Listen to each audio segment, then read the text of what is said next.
I would like to give you an overview of the assignment. Essentially, what we are doing is we are taking an already designed website and we are retrofitting it for a tablet or smaller computer and for phones. So there are essentially the desktop version and two other versions that you need to be concerned with. You do not need to be concerned with resizing images or doing a lot of work with margins and padding. I want you to get the basics of working with the overall container dimensions and the floats. In responsive design, the two main areas that need to be changed is that we need to retrofit our fixed width containers into variable width containers, and we also need to disable the floats so that things stack up nicely on top of each other. So this is where I'm starting out. And I also have a handout. Notice we have 3 columns across for the coffee, 2 columns across on the bottom, and they're floating. We have a big fat image, and that coffee logo on the left is a background image. Our header and our footer are at 100% width. Everything else is essentially within a 960 pixel container that is centered on the page. So as I start to move my browser, now I have just entered a new what is called breakpoint.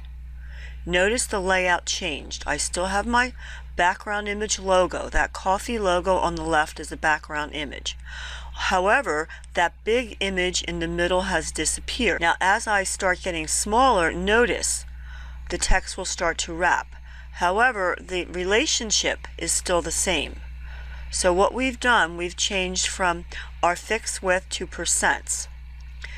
As we get narrower, now everything is essentially at 100%. So at the phone and for small devices and even up into a tablet, you essentially want to stack everything one on top of each other. And what you're doing is you're setting your widths to 100% and you are disabling the floats. That is setting the float property to none. So these are the main areas that you need to be concerned with. I would like to introduce you to resize my browser because it works real nicely.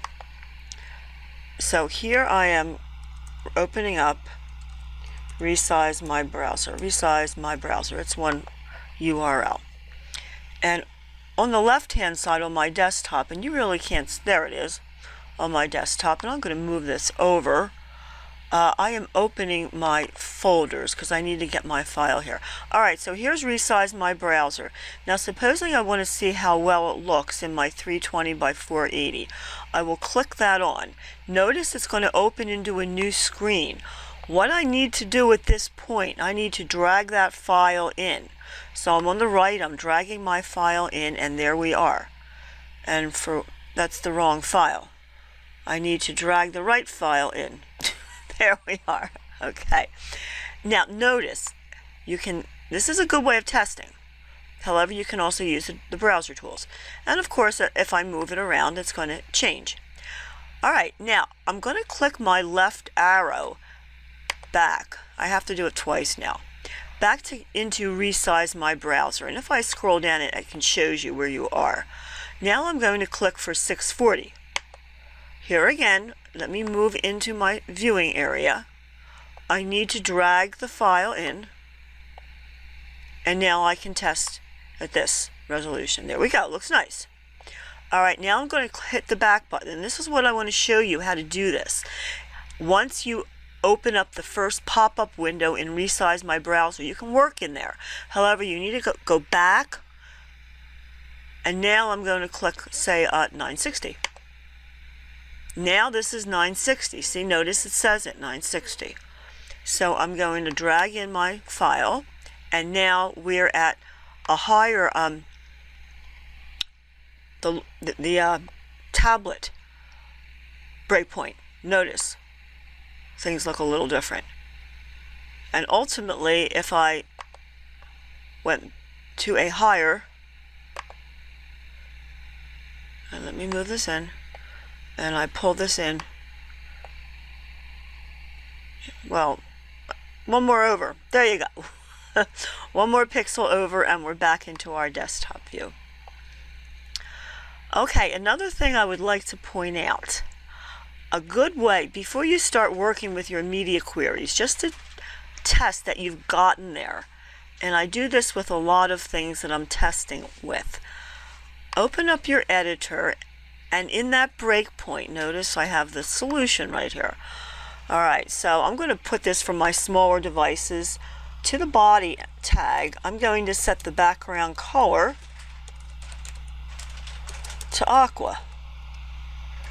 And I'm going to save this, minimize this, and I'm going to scrunch this over, and I'm going to reload my page. Notice you can see the background color peering through. So before you get started and get frustrated on this doesn't seem to be working right, I can't see my changes, throw a background color into the media query and test that you can get that color, and then get your second query set up and test that you can go back and forth with those colors. So if you're working with max width, you start with the highest breakpoint down, and max width works best for a site that's already developed. If you're working with min width, then the lower breakpoints go first, because we do have an issue of inheritance and conflict. And min width is best used for the mobile first approach when you're developing something from scratch. So we are not developing from scratch, we're developing for something that exists. So for our purposes, it's easier to use max width and scale down to the smaller devices.